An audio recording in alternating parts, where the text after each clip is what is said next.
Welcome back to the VAR room where Americans talk soccer. I'm your co-host today, Idris, and alongside me, June. How are you doing today, June? Doing very good. Weather's a little gloomy, but happy to be back here again. Football. How's it going, Idris? I'm doing good. It's going great. Happy New Year to all our subscribers. Happy Hope New you Year. guys had a wonderful holiday, and we're back again with more episodes and more action in the season. It's been a strange one, but make sure you smash that like button for the YouTube algorithm and leave a comment below. We always read your comments. We try to respond to all your comments.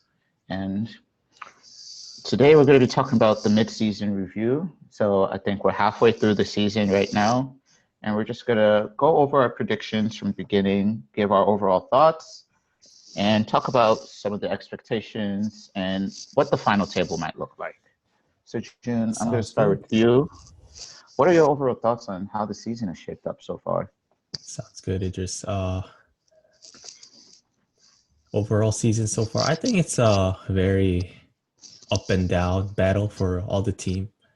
Like it started so well for unexpected teams this season, like Everton and like Leeds also had a pretty good start. And who else? Who else? Southampton also did really well. Aston Villa also did really well. And it was very crazy. I didn't expect that to be happening for this season because it's always been Man City, Liverpool, and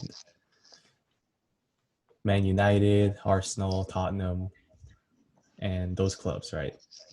Yeah. But this season, a little bit different, but it seems like it's gonna go back to what our expectation was.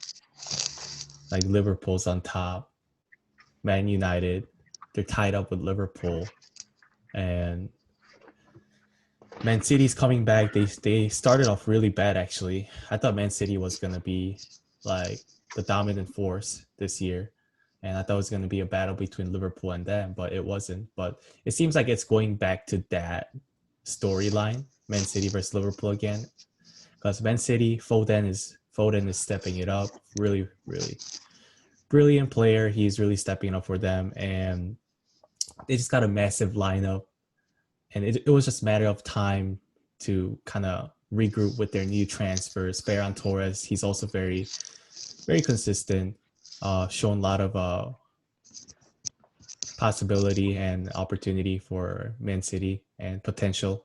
So Man City, Aguero's back as well. So it's going to be a scary season, dude. It's going to be a scary season. And I think Chelsea. Let's talk about Chelsea. Chelsea's they're doing really bad right now, and they had so many transfer. Kai and Timo and Silva and Thiago Silva, and just massive transfer. But they're not doing as well as we expected.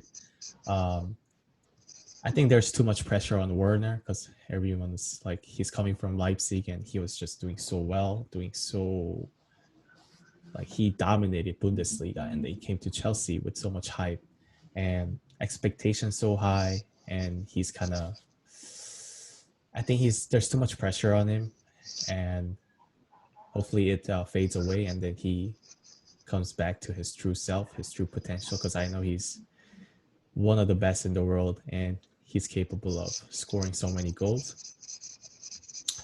And yeah, what are your thoughts on Werner, our Werner's performance this year, Idris? You shit. Simple as the fact He should. that Chelsea fans said he was clear of Aubameyang. It's insane. Because they came from the same league, and Aubameyang came in when he January. I think he played 14 games. I think he finished with double digits in goals. It just shows how good he was. And they're like, yeah, Warner's gonna come smash it. And he struggled. I think there's still a good player in there, but like, fans are, I'll say, emotional sometimes, and they just like to talk without performance. And like you said, there's too much pressure on him. Like fans are like, yeah, he's gonna smash 30 goals this season. He was killing it in Germany, and like, yeah, Germany is a top league, but their style is very different Mm-hmm. from the sense that in Germany, I think I've noticed that they play a high line with their defenders, and Werner is quick. He's like super quick. So Yeah. if like one ball over the top, bam, he's in and he scores. But in the Premier League, you have the likes of like Newcastle and Sheffield that go to big teams, and they literally just put 10 men behind the ball. So there's no space for him to run in behind, and get those one-on-one chances. But I think once he adapts, he'll find out his form. But there's still a good player in there. So That's a good take. Is he gonna adapt? We'll have to find out. It looks like he's struggling, but always first season. I see players moving from different league. They always struggle and then they kind of adjust after that. So we'll have to see. But I think Timo's a great player. He's definitely got that star mentality and true potential. So I think it's gonna pick up soon. And our previous episode we talked about Fabio Silva's transfer for Wolves, about like 45 million, right? And what are your thoughts on that transfer, Idris? I think that's a huge risk to take on 18-year-old or 19. I'm not sure how old he is now, but that's a huge risk. I have seen him play some games for Wolves because Raul Jimenez is out. Yeah. And I think he's still in the adoption phase. And to compare him to Raul Jimenez and what Jimenez brings is just unfair to the kid, really, because he's come from another country into probably the most difficult league in the world and trying to perform at the level Raul Jimenez performed. I think they're very different players in a sense, but he does have really good potential. I've seen him. He has pretty good hold-up play. He's good with his feet. I think he just needs that killer instinct to finish. Like, he's getting chances, and he's going to be a top striker if they can nurture him good. Like, he's learning from Raul Jimenez, so he's going to come good. Definitely, dude. I agree. He's getting a lot of opportunities latest games. And I saw one, I don't remember which game, but it was like the play where he made a run by and then he hit the post. He had a great shot, hit the post. But yeah, he's definitely got that potential, man. He just needs more time, I think, to adjust and just kind of get that confidence back where he was at before, because it's like it ain't that different. Like, I think if he gets that mindset, like, oh, this league is like I can succeed, like I can just do what I was doing before. Like, if you get that mindset there, I think he's gonna succeed, because I think his skills are there. I think definitely, yeah, his abilities are definitely capable of doing crazy stuff in Premier League.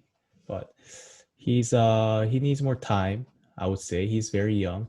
He's born in 2002, so we'll have to keep an eye on him. But I think Wolves, I think they made a good decision of buying Fabio Silva. It was a pretty expensive transfer. I think it should have been a little bit lower than the transfer fee, but I think eventually it'll pay off. Definitely. It will pay off. I hope so. You always want to see a young talent grow, because Yeah. this is the future of the league, basically. Because these players not getting any younger, the old heads. So let's take a look at the table. Right now, the table is currently Liverpool at first, United at second with a game in hand, Leicester and Tottenham Hotspur. Did you expect that to be what the table would look like at this point of the season? Or because we did make predictions earlier before the season began. Does this match up with your prediction? Yeah, honestly, it didn't. I didn't expect Leicester to be on the top 5. But everyone else, I did expect them to be on there. And what's surprising me more is that, like, Southampton, they're tied with 4th and 5th place right now, Tottenham and Man City, and I'm just amazed by their players' talent and how they really stepped it up this season. Great signing, Kyle Walker-Peters, and he's a great player. I know, Idris, you always talk about him, how great player he is. What are your thoughts on his the transfer and Southampton's overall performance this season? I think they've done great, considering the fact that they stuck with Hasenhuttl after they got demolished last season 9-0 by Leicester. I think most teams will fire their manager because that's just embarrassing to get smashed 9-0 by it's just embarrassing, really. But he's turned it around. He's added a few good players. Like I rave about Kyle Walker-Peters.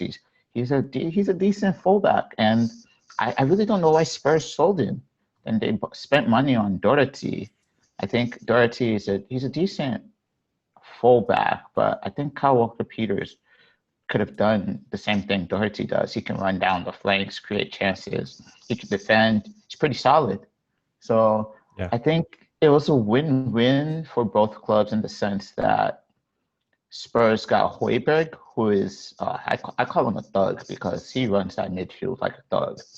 Like it's either you have to right and out dribble him in the sense that he has no chance of touching you, or he gets the ball from you, or he fouls you. There's no other way. You're not getting past him that easily, and he's been a force for Spurs. So that's good to see. So I think both teams won in this situation really with the transfer. But I would have liked to see Kyle Walker-Peters, play for Spurs. I think he has something good to prove. Yeah, I really like Kyle Walker-Peters, and he was like getting started more. I wish he got more playing time in Tottenham.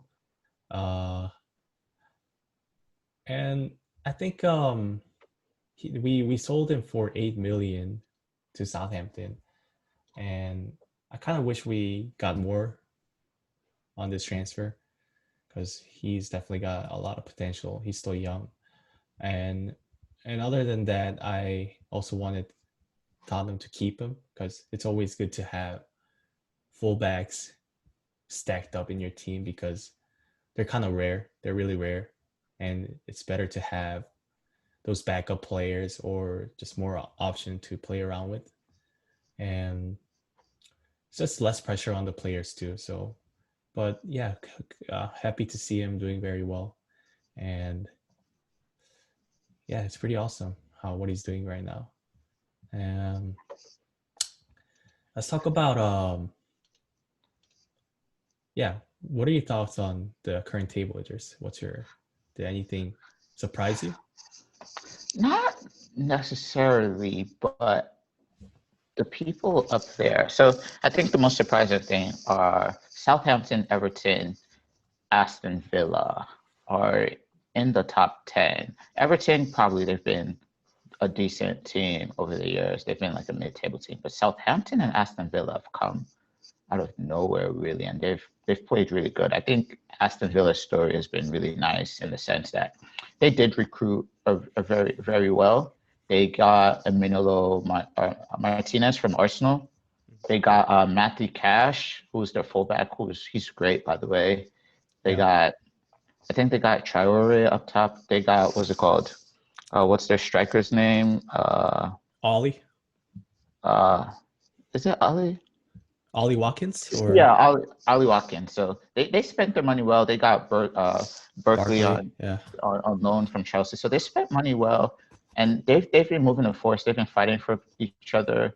Douglas Luiz, I rave about him. I think he's going to get a big money move soon enough because he is a really good midfielder, and they've played really good. Southampton, I think I just talked about them. They've done really good. They've turned it around, and props to Hasenhuttl for doing that. He's been a great manager, and he's turned it around for Southampton. But Liverpool expected. United, it was kind of expected, but not this way because they're currently second. They kind of just creep their way up there. And I say not this way in the sense that I think they have a good squad, but not necessarily a great coach, if that makes sense to you. So they have the players to compete at the top level, 100%.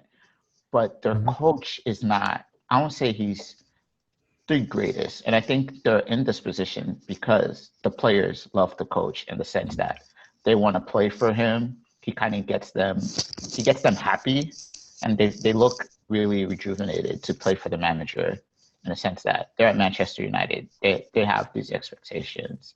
So I think that's the reason. I think with a better manager, they probably would be first because they do have a really decent team on their hands. Yeah. Leicester, Leicester Let as me well. ask you this, Idris. Yeah, What can Solskjaer do right now to make a team better? Like, in your personal opinion, like, what would you do differently? What would you want to see? I want to see probably they bring in another center back because I do not rate Maguire. I think the best two center backs at Manchester United are Eric Bailly and Lindelof. I think those, but Eric Bailly is so injury prone, and Lindelof he needs a partner obviously. So I think they should bring in a new center back, and they need to get over the line in the big games. So they have won a lot of big games in the Premier League, and when I Yeah. say over the line is in like cup competitions. Ole Gunnar Solskjaer has lost 4 semifinals in the past 3 years. Not good enough. Simply not good enough. You know, Mm. if it comes down to the last day that United need to win the league, would they do it? With Solskjaer, I don't think he would get them hyped for that, really, to win that. And that's what I mean by getting over the line. Because, like, at the end of the day, I think it's individual brilliance that has brought them to this spot. Because Bruno he's been on fire. Rashford has been on fire. Scotty T's been playing really good. David De Gea has been all right. Wan-Bissaka's been good. You know, Pogba he's found his foot a bit. He's found form. So, it comes down to individual brilliance. And I think there's only so much individual brilliance can get you to. You still need like in-game management and a manager to switch his game plan when something's not working. Make those big decisions, like if they're playing a big game and their star players are not performing, put in the kids, take them off. They won't be happy, but like Yeah. the kids that have come through the academy, they've seen the great players. They've seen the Rooneys play with heart and desires. They've seen the Ronaldos when he was younger. They've seen the Scholes. They've seen so many players. They've seen the Vidiches. They've seen them. They've gone through the system. So Yeah. put them in, make those big decisions, And if it doesn't work, then at least you tried something, And I think that's what they're kind of missing. Because I've seen some United games where Bruno Fernandes looks tired. He hasn't been on his step really. And Solskjaer just leaves it in for 90 minutes. What does Van de Beek have to do to get a game, Mm. Because Donny Van de Beek, he's a great signing for them, but they haven't utilized him. Like Fernandez needs rest. I think he's played most of the games this season, and some days you're going to be off it. Like take him off, put in Van de Yeah. Beek, see what can happen. Like change it up. Martial's not shooting right, take him off, put in Greenwood. Yeah. Changes like that. Just those minor things. And I think he needs to learn that. And hopefully, eventually, he does, because the United fans are calling for his head, even though he's second in the league, which I don't understand. But it's decisions like that really I feel like Solskjaer hasn't been great at, because he's almost 3 years into the job. No silverware. He's lost 4 semifinals, and for Manchester United, it's simply not good enough. He's been manager for 4 years for Man United. I said 3 years, going 3 to 3 years. years. That's crazy, dude. It feels like he just started this year. No, it's going to 3 years. I think he was appointed late 2017. 2017. Wow. Okay. Yeah. I say, Idris, I think Man United has a good chance of winning the title. Like you said, if he make those adjustments on like the big games, like Man United has no problem beating these mid-level and mid-table teams. Like they've been beating them pretty easily this season, and they've been very consistent. So that's really good, right? But every time I see big games coming up for them, Man United, they choke really hard. And I do want to see something more different from Solskjaer. Like you said, switch it up, play more young players. Just try something, right? Try something that could work. Rest the players, Bruno and Van de Beek, get him some playing time. If he tries that and then finds that optimum lineup and combination of players and playing time, I think he has a good chance of winning the title finally. Yeah, definitely. I think he just needs to realize those changes, and hopefully he does. I mean, I can't let Manchester United win the league. I can't stand them up. Yeah. I'll rather have Liverpool or City win it. But sometimes you just have to take your hat off if a team, you have to have that respect in the sense that you can't be salty every time. Like if a team's doing good, be able to show them respect. Like if they're doing okay. I think fans don't give Ole enough credit, even though I don't think he's a great manager, but still he's second in the league. Like Yeah. what can you say? You got to give him credit there. So who do you think is going to actually win the league this season? Really, I think it's still between Liverpool and City. I think Liverpool have really struggled this season, and I don't know what that is down to. They've lost, I think, more games than they did last season, really, at this point, or dropped more points than at this point last season. And I think the injuries haven't really helped them in a sense, and Yeah. they're kind of scrambling. I don't know what game I was watching, but they had Henderson and Fabinho as their central defenders, two midfielders as your central defenders. That's not great. And I want to point out one thing about one player in Liverpool, and it's Trent Alexander-Arnold. He's a fantastic fullback going forward, but if you watch him closely, he is an atrocious defender. He's horrible at defending. He's very, very poor, and I think that's overlooked by the fact that he's very good going attack wise. So going down the pitch, he's very good. But as a defender, oh my days, he's horrible. I'll say he's like one of the worst defenders in the league when it comes to defending. But yeah, I think Liverpool will find their feet. I just think they need to get a run of games together where they win. Like we saw last season, they had games that they didn't really play very well, but they did win, like 1-0. Their big players stepping up, probably Mane nicking it in the 90th minute.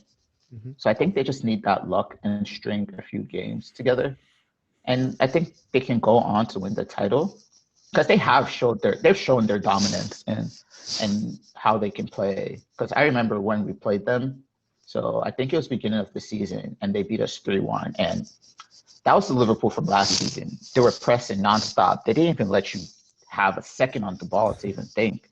Yeah. And they were just fantastic that game. And I think if they can get back to that level, they can go on to win it. And like you said earlier, Man City, I think they're finding their feet. And with the likes of Aguero coming back, that's a really huge plus for them.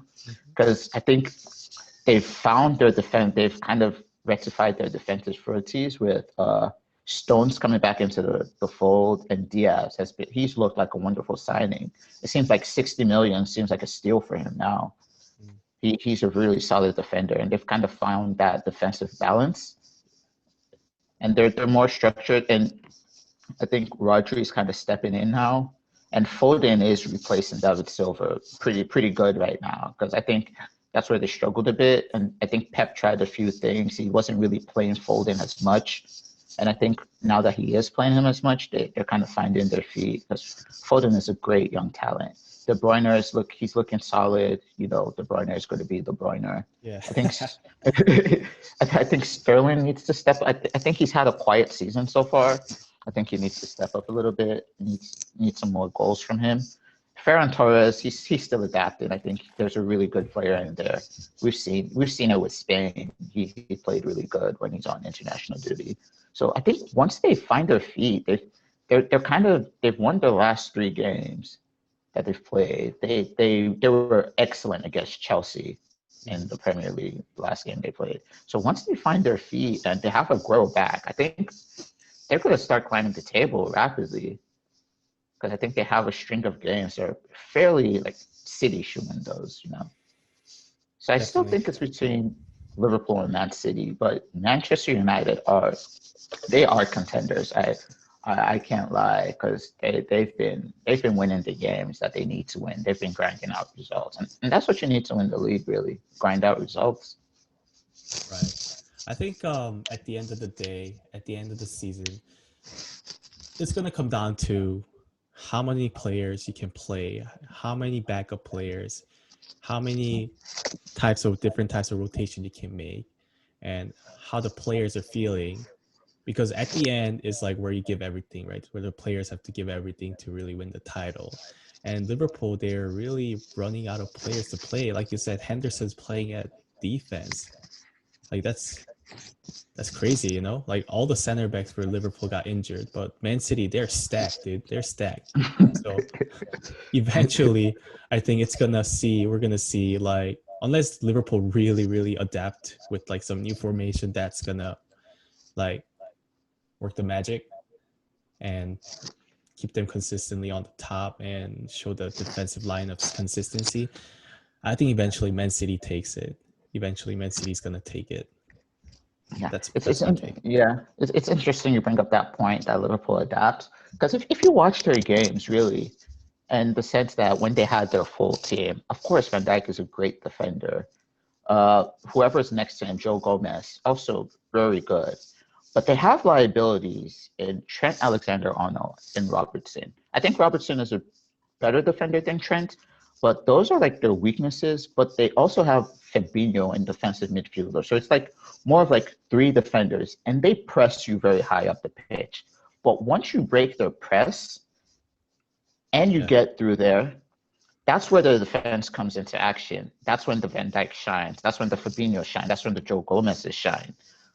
And I think they have to adapt in the sense that if they're going to press, they have to win the ball. They 100% have to win the ball. And I think that's how they're going to adapt, in the sense that you're going to see Liverpool pressing from the top a little more. Mane, Salah, Firmino, they're going to do a little more pressing. Wijnaldum, they're going to do, and they already press intensely because they know in their defense they're shaky. And I really think that's how they're going to adapt, because if they win it high up, they have the quality to score, and it's going to be to the point where they're probably going to have to outscore teams. Even though they have young center backs coming in, I don't think they're ready to like be thrown into the fold of such a crazy season where teams are not scared to attack you. We saw it against Aston Villa. They got smashed 7-2. Aston Villa wasn't scared to attack them. Last season, would this have happened? Everyone was scared to attack Liverpool because they knew their quality, because 3-4 passes they're in and they score. But now everyone is like, oh, you got defensive problems? Cool, we'll go attack you. Well, so that's why I still give Liverpool a chance just because of that. What do you think about I think this relates to what you just said. You know, they're just gonna have to score more goals. You know, Salah, Firmino, Mane is gonna have to score more. Their lines are pushing up, and they're just gonna have to attack really hard, right? And they have center backs, like you said, young talent like Rai Williams and Nathaniel Phillips. And Nathaniel Phillips actually got a couple games in the beginning, but they're not really getting any playing time. So what do you think about these center backs that are available not getting too much play time in Liverpool? Do you think it's going to continue throughout the season? Like, do you think you're going to see Fabinho and Robertson, Alexander, and possibly Matip on the defensive lineup for Liverpool? I think it might continue, because I think Jurgen Klopp is trying to protect them in a way, because it only takes one bad performance or a couple bad performances to drop a player's confidence. And being such young talents, the expectations of Liverpool are really high, because compared to last season, from last season to this season, even though their expectations have dropped, their fans are still expecting a lot from them.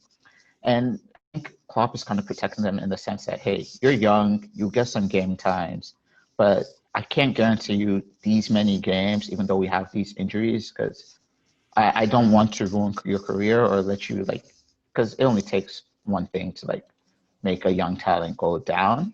I think he's correct in that sense, that maybe he's trying to protect them.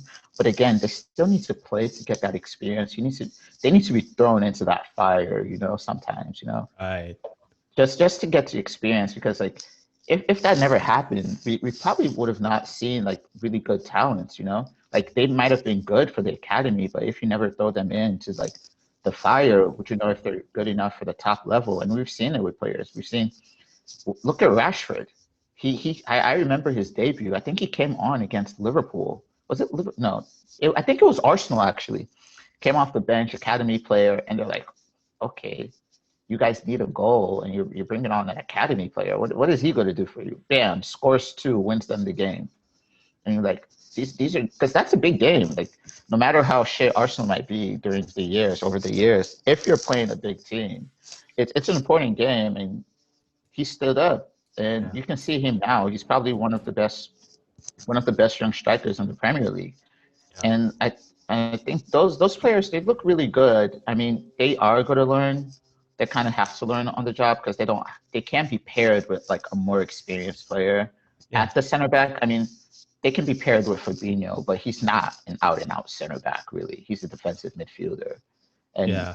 they can learn from him. But like, I think once Van Dijk comes back, they can kind of nurture them a little more, pair them with Van Dijk. Van Dijk can show them the ropes, but right now, putting both of them together, and you have the frailties of Trent Alexander-Arnold, who can get caught napping way too many times. It kind of just exposes them, and you don't want to shoot their confidence down. So I think he's doing the right thing with not giving them a lot of game time, but at the same time, I feel like he might have to rely on them eventually. There are a lot of games coming up in the season. They're in the FA Cup, they're in the Champions League, Premier League. Yeah.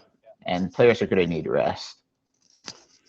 At this pace, do you think these two like players, like Ryan Williams and Nathaniel Phillips, do you think they're gonna get transferred at the end of the season? Because if to me it seems like that, they're not getting that many playing time, and like I don't think Klopp is looking long term for these players. Maybe Ryan a little bit, but not Nathaniel Phillips.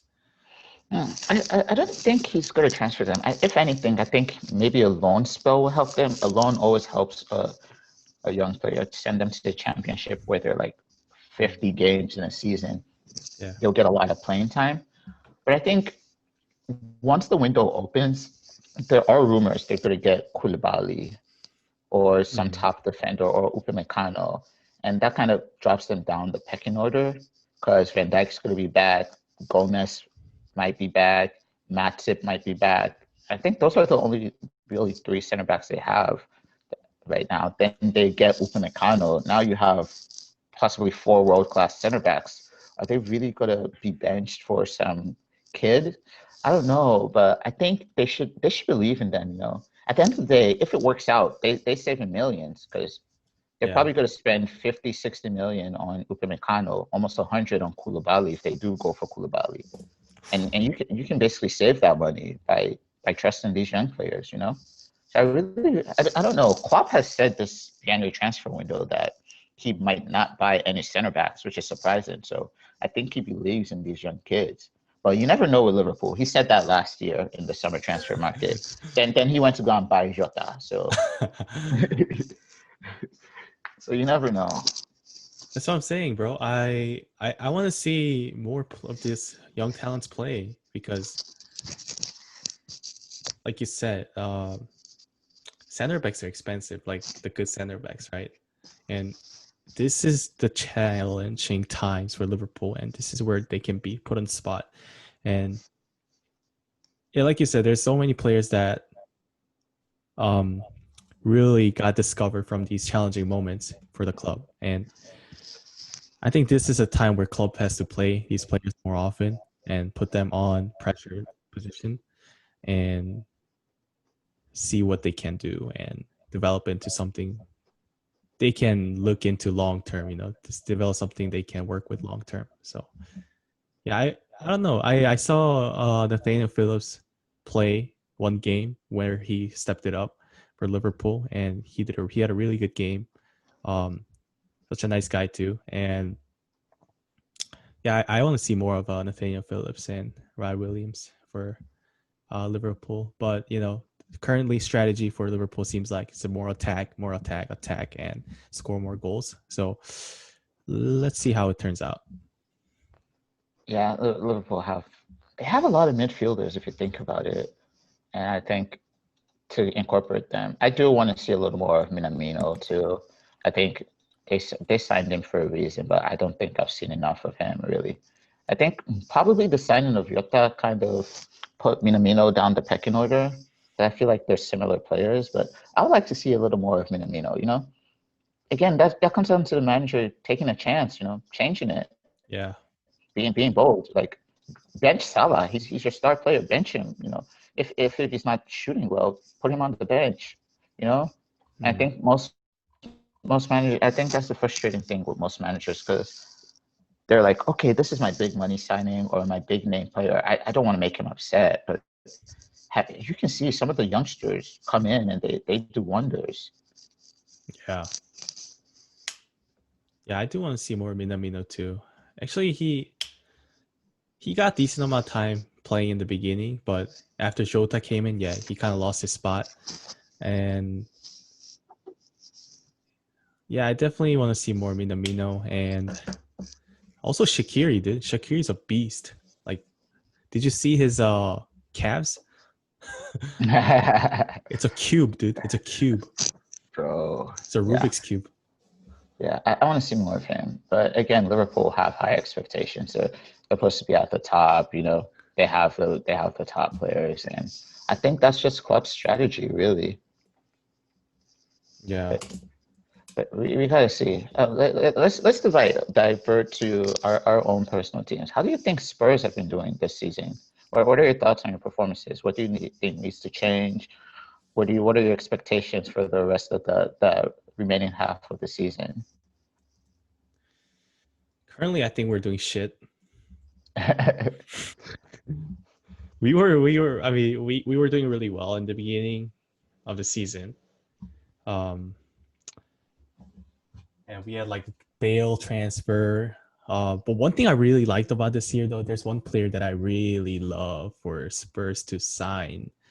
Regulon, full, give him a contract, get that thing, sign that thing. You know, I want that thing. Regulon, man, his crosses for our Harry Kane or Sonny, whoever attacking, they are so accurate. And he hustle, he's got that pace. He's a pace merchant for Tottenham Hotspur, so that's why I like him. And Theo Walcott, where you at? Regular tops and pace. Come on. And yeah, I mean, we have a very solid lineup. Bergwijn, he's kind of choking this season. Last season, like he had an amazing season, I would say. Like I think that was his first season, but he had a great season for Spurs. But this season, a little bit hesitant on around his feet. Looks confused a lot of times. Is not shooting shots with confidence as before. And it's good that we also signed Joe Hart, another. He's a second goalie now, and Gazaniga is like our third goalie. But do we need another goalie? I don't think so. I think Gazaniga did a great job doing saving for our club when Lloris was out. And I don't know, Joe Hart, like he doesn't look the same as his back in the days with Man City. But I guess it's still good to have another goalie just to back up, you know. But he's shown some mistakes, and I hope he comes back. And I still believe that he's got some couple of years left in him and some potential. I hope he explodes again. But Lloris, I think he just tops both, you know, Hart and Gazaniga. They're all great goalie, but Lloris is just too good right now. It seems like Lamilla's kind of moved out of our starting lineup, but I think we needed Lamella. Like Lamella, I want to see more Lamella because he's an instigator. Like he is aggressive and like he will hype you up. You know, like you know the players on the pitch, like your friend that will just like might not be the best striker, best goal scorer, but he would like bring the level up, the tension up for your teammates. I think that's Eric Lamela right there. So I do want to see more of him. But overall, playing, I think it's very disappointing. There's a lot of games I always think that we should win. Like last game was against Leeds United. That was pretty good. But Wolves, we tied. We should have won that game. Leicester, I think we should have won the game as well. We lost to Liverpool, and man, my club's playing with my mind. They playing with my heart every time. They do well, and then the next week I'm like, oh, is this the same club that I'm watching? Like, what happened to them? Like the consistency, I don't see it. Like Harry Kane he's definitely a beast, right? But definitely want to see more consistency in him. And I think he needs to rest. Idris and I talked about this. Like we have Vinicius. We signed the grapes. We have a great loan player from Benfica, I think. And like he's killing in Europa League. He's just going crazy at it. He's scoring goals every time. Why don't we use him? Like he's not even included in the substitute lineup in our Premier League game. So I'm like, why are we sleeping on this guy? Let's let Harry Kane rest and maybe even play them together. Like he's definitely got that goal scoring ability and he can do stuff, right? So I want to see more of Vinicius, and I think defensive. I think we're just letting a lot of goals in overall. Like our defensive line needs to step it up more. Eric is a great player, but I think he has to be more consistent with his ability. Like when I watch him play, I'm kind of like oh, something might happen. You know, I get a little anxious with him around the ball, but I don't know, man. I think we just need more consistency and the winning mentality, man. You know what I'm saying? Like the teams that have won, they know what it's like, you know, to win, and then they can just get that vibe going for the rest of the season. And I think the loss in the Champions League final for Tottenham, that was huge. Like our moment at that time, like we peaked, right? Like we were like, oh damn, we can beat any team in the world. But after that loss, it was just too much, dude. Like, and after that, Poach got sacked and complete reorganization, pretty much. Like a lot of reorganization. So still adapting, but I believe in Mourinho. Like we still in Europa and we still on the top four in the top four in the table. So I think we have a good chance of winning the title too. Please, I want us to win. Like since 1960s, we haven't won the league title. So please, come on, you Spurs. So yeah, so there's my little rant about my club, Idris. So let's hear about your side, Arsenal. They've been stepping it up recently. No, we're still 11th. We're still dog shit, bro. Nah, but I think our expectations were low, but fuck, not this fucking low. Like, and I think Arteta has made a lot of big decisions because we did start off the game, the league really good in a sense that just our schedule was kind of against us. We had Liverpool and Man City in our first 5 games. We won 3 and lost to Liverpool and City, obviously. And we're like, 9 points out of 15, not bad considering you just played the league champions and arguably probably one of the best teams in the league since they came with oil money. And it's not bad. Then it kind of just went downhill from there. Oil money, just buying players in and out. It kind of just went down from there. We lost to Leicester. I think the way we lost to Leicester was kind of annoying because we knew what they were going to do. They were just going to defend, give us the ball, break us down. Jamie Vardy is going to come on and he's going to score. And that's literally what happened. And I don't think Arteta saw it. That's my frustrating thing about him because like there's some things you see that are really obvious and he doesn't see it, and you're just like, how don't you see this? Literally. Jamie Vardy was on the bench. Brendan Rodgers probably told his team, hey, just defend. Vardy needs one chance and he's going to score. Brings him on in the 70th minute. 5 minutes later, bam, 1-0. Game ends. Mm-hmm. And like, okay, we lose that game. We go to United, play a wonderful game, beat United at Old Trafford 1-0. And you're like, okay, let's push on from there. Then bam, it goes downhill. Lose to Villa, draw against Leeds, lose to Wolves, lose to Spuds, shake that head. Lose to Burnley at home. And they were like about to get like on the relegation zone, you know, they were, definitely. They were down. Lose to Burnley, draw against Southampton, lose to Everton. Then we go to Chelsea. If you told any Arsenal fan, you're going to go to Chelsea on Boxing Day and you're going to smash them 3-1. Every Arsenal fan will literally laugh in your face. They would have literally laughed in your face. Then bam, We go to Chelsea, we win 3, or we play Chelsea, we win 3-1. And the difference between that game and all the previous games we've played is that Arteta made the bold decision.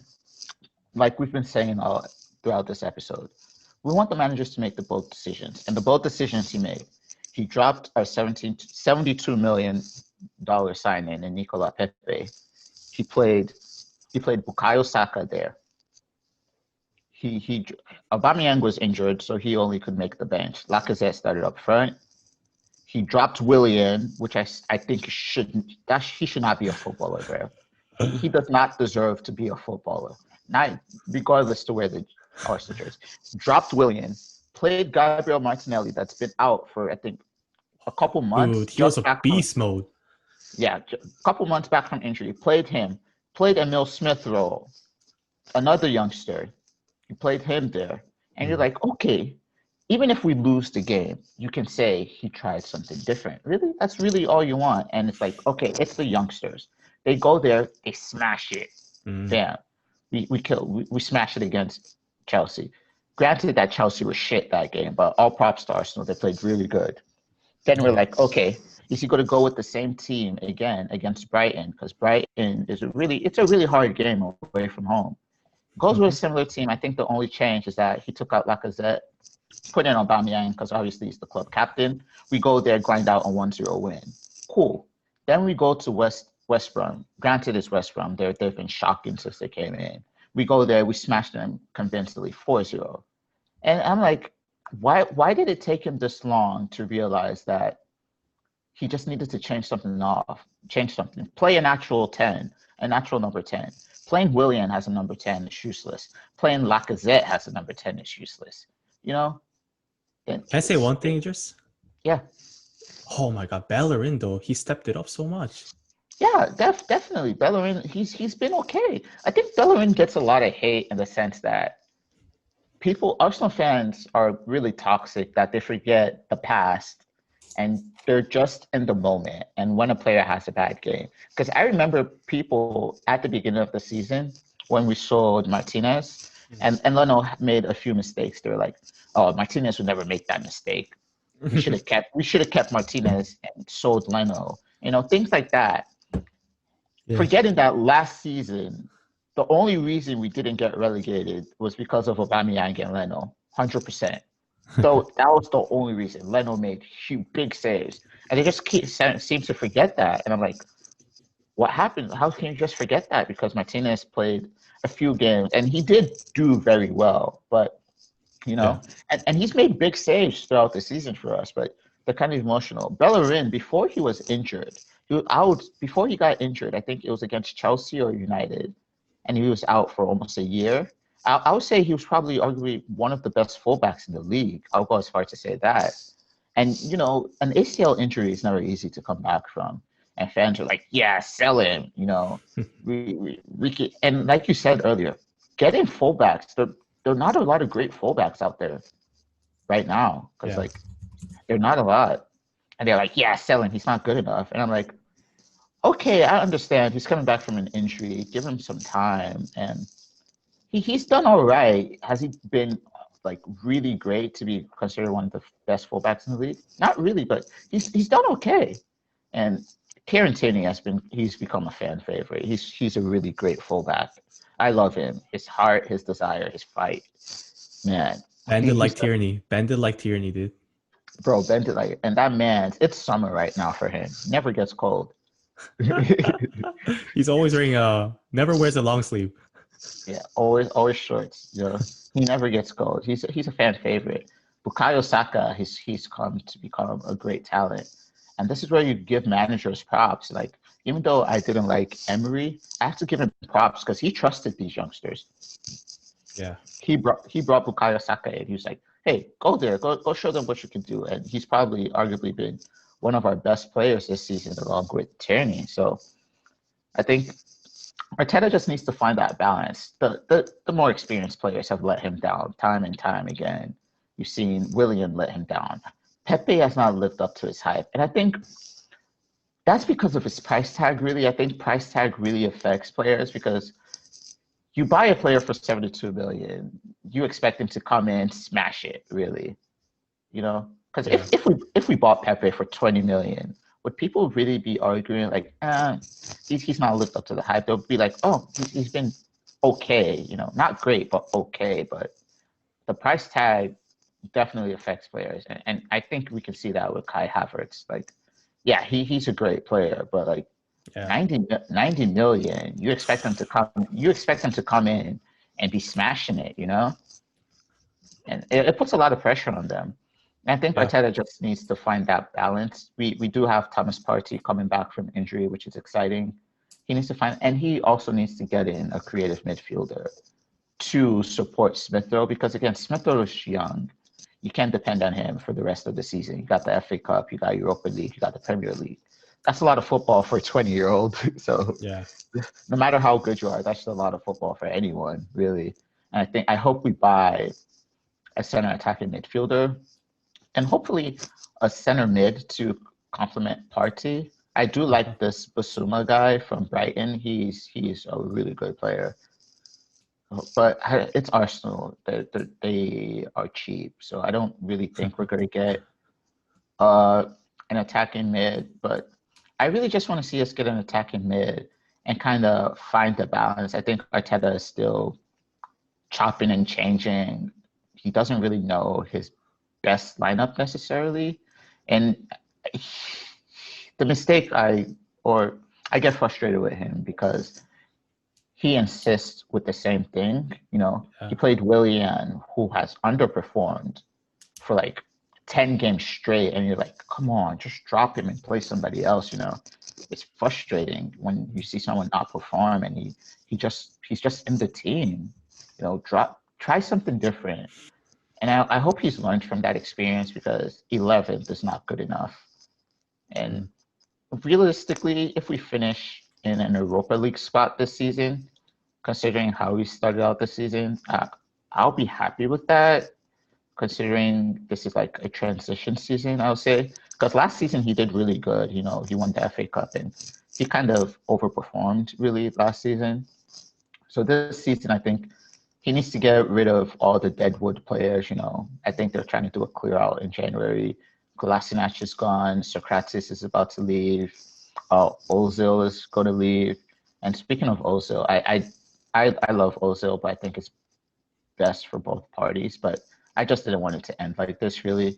You know, the way it ended, probably give him a last game or like a last dance, you know, Yeah. just to show his quality. But it is what it is. We have to move on from him, and getting him off the wage bill is going to be huge for us. So I think this season, realistically, Europa League would be okay for me personally. I don't think a lot of Arsenal fans are going to be satisfied with that. But for me, I think Europa League would be okay. In the summer, clear out all the deadwood and start again, you know, start afresh. And I'm kind of glad they stuck with Arteta, and because if you fire a manager, I think we discussed this in one of our episodes, you can only do so much where you fire, chop and change the manager so many times, and you have to realize it's the players, because you fire a manager, you have players that manager bought for the new manager, and the new manager might not rate them. Then you do the same thing. Okay, he gets the best out of them for 6 months. You fire him again. You get another manager. Now you have players from two managers that the new manager doesn't want, and it just continues in a cycle. And I think even though a lot of people called for his head when we're atrocious, we're 15th at some point. We're still in a relegation battle, really. Yeah. And I'm just glad they stuck with him, but now they have to back him, you know. They really have to back him and get the players he wants that fit his style, really. And hopefully we can go from there. But I think this season is a write-off, really. I think Arsenal really found its shape. Like it's really, I think it's really shaping into its final form right now. Looks like when I look at the link up between Ballerine and Smith Rowe and Tierney, that triangle right there, dude. Oh my god, that's insane. That's insane. So I definitely would play Smith Rowe instead of Ceballos, but I also want to try maybe 4-2-2-2, like El Neni, Saka, and then Smith Rowe, Ceballos, and Lacazette and Aubameyang. Like Uh-huh. that will be like an interesting lineup to see too. Um, but I think currently what you guys have works really well with Smith Rowe. Like, remember we talked about last episode, like how Arsenal needs the center mid that kind of links up everything. And Smith Rowe has shown that.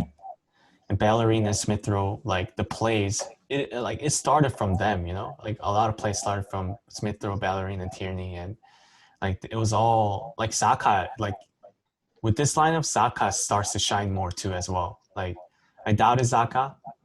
Uh, yeah, Saka with the XH. But he's really starting to show up more and his true skills.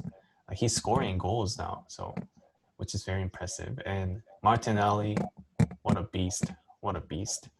So I think you guys have it, dude. I think you guys are gonna be fighting soon for like the spot for Europa or maybe even Champions League because um we still got a lot of games left in the season. We are like 16 out of 38 games, right?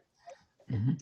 So yeah, I'm happy for you guys that you guys got out of the relegation zone because we need them. We need them. North London, the rival. We need them. You know, you love them and hate them at the same time. So, but for Spurs, I have one last thing to say about Spurs. Okay. I don't know. I guess I want to ask you, Idris, for Spurs, like it looks like we're missing something, you know. Like think about put aside that you're an Arsenal fan for now and you hate Spurs, but like for Spurs to succeed, what do you think what do you think we need? You guys need to be more expansive and more dynamic. And I mean that in the sense that Mourinho goes into games with one game plan. And when it doesn't work, he doesn't really revert to anything. Do you necessarily need two defensive midfielders in Højbjerg and Sissoko playing against Newcastle? Uh, no, you really don't. You know, put in Lo Celso there or put in Winksy. You know, change something. I feel like you guys go into games with the notion it's like, all right, when they have a corner, let's wait till they have a corner and we clear it. Bam, we hit them on the break. Sonny, Bergwijn, Kane, use your pace, go score. But when you're playing teams like Newcastle and the likes, they're not going to go attack you. Really, they're not. They're Yeah. just they're gonna have a low block, and they're gonna be like, oh, okay, come break this down and try to score. And you don't have that dynamic player in the sense. I think Lucas can be that player because he likes to take people on. Same thing with Bill, but I don't know how fit he is to do that. Where they take the ball and they just dribble and pull players out of position, really. What And I about think that's Lamella? yeah, Lamella does that Yeah. perfectly. I really rate Lamella. He does that perfectly, even though sometimes I think he's a little too selfish. But Yeah. he does that really well where he's like, I'm gonna take the ball, I'm gonna run at these defenders. And that just Yeah. it kind of pulls them out of position. And then you can get the Harry Kanes involved, then you can get the Sonnies involved. I think sometimes he goes into games a little too negative, especially when you guys score first. And it's like you're one goal up, then you go defend for like 80 minutes. That's just horrible football. That's anti-football at this Yeah. point. I think you guys need to be a little more expansive. You don't need to play Sissoko and Højbjerg. Really, because if you look at it, the teams that play Spurs and come and attack, you guys have beat them. You've beat Manchester City. Yeah. You've beat what's it called? You've beat Leeds who attack. You've beat Arsenal. We went to you guys to go attack and we lost because you just hit us on the break. I think the only two games that you really lost that or the game you lost where they came to attack you was Liverpool, really. And again, Liverpool have immense quality. So you, Yeah. you can't fault them for that. That was a really tough game. But like all the teams that come to attack you, that setup works perfectly fine. But if you look at the teams, like teams that don't attack you, they're like, hey, go have the ball. You guys need to be expansive. Don't play Sissoko and Højbjerg. Play Lamella. In Dembele too, he likes to take players on. Play him and somebody else to link up. Don't just go all defensive. Really. Dude, that's a really good way of looking at it. I haven't thought about that. Like, how many times do you see Harry Kane on a counter attack, dribbling by himself, juking the players and scoring? Probably Yeah, nothing, right? Like, you need a player that does that dirty work, that gets physical and then jukes the player and wants to challenge people. Like we, like Son does that. Like the only person I can think of is like Son. Like sometimes in this main lineup, but he doesn't do that all the time. But Lamella and Lucas, they love that. That's how they play. They love to challenge people, and that creates space. They creates opportunity for other players. And dude, I think that's what we're missing. Like I think I want to see more. That's why I want to see more Lamella, dude. I want to see more Lamella. I think he's injured. I think he was injured maybe for Spurs. But probably. Yeah, yeah, we need him, man. We need him. I yeah. want to see You more just need Lamella. that player. Yeah. I know in Ndombele he's a great player that does that. He can dribble, but I think he takes it by like in the final third. Yeah, and Ndombele does a lot of dribbling, but you need that player that's going to dribble from midfield, really just drive at them, and just run past players. You know, and I think Lamela does Yeah, that really good. So like hopefully Mario figures that out. You know, for sure. I think like in Dombele he can juke people, but he's not like a sprinter. He wouldn't go all the yeah, way like across the field and then have that pace. Like I wouldn't say he has a pace, but the other players like Lamella and Lucas, they definitely got that. They're definitely lacking the passing ability compared to Dumbele, and Dumbele has some like world class passing. Like his passes goes to straight up assist and then turns into goals. But yeah, I want to see like balance between like Lucas and Lamella and Dombele and Kane and Son, and then Bale back up, Vinicius also back up, and yeah, Bergwijn back up for now until he regains his confidence and his true form. So yeah, that's what I want to see from my team. yeah, definitely. So let me ask you this, so we can close out. This is coming a really good long episode. You know, we've been gone for a few weeks on holiday, and Yeah. it's lengthy. But what are your expectations? Where do you think you guys? Where would you guys finish in the table, and you'll be happy with?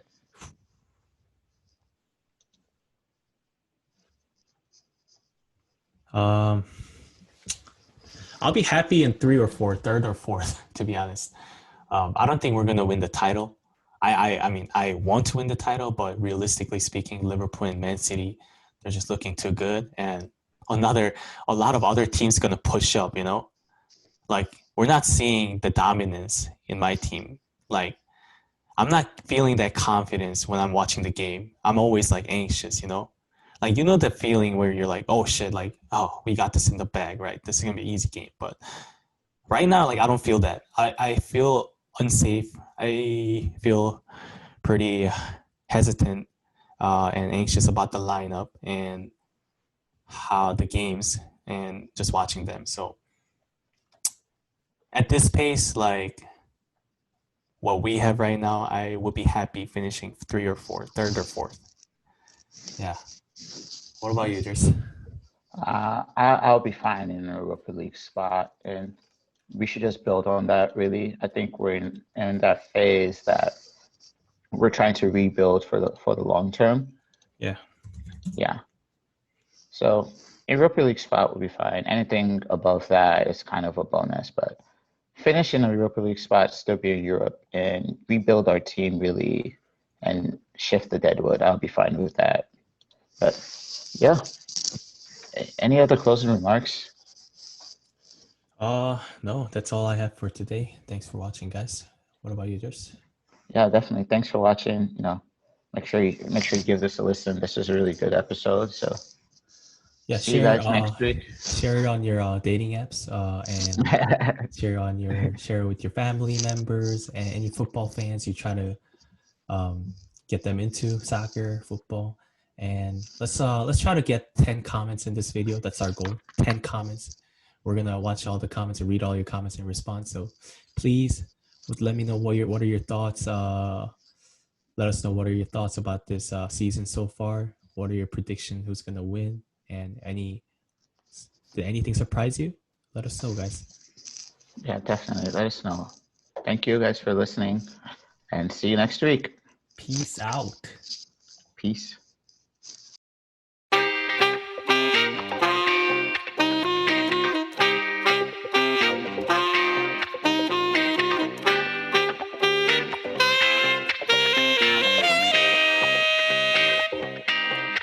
Enchanté.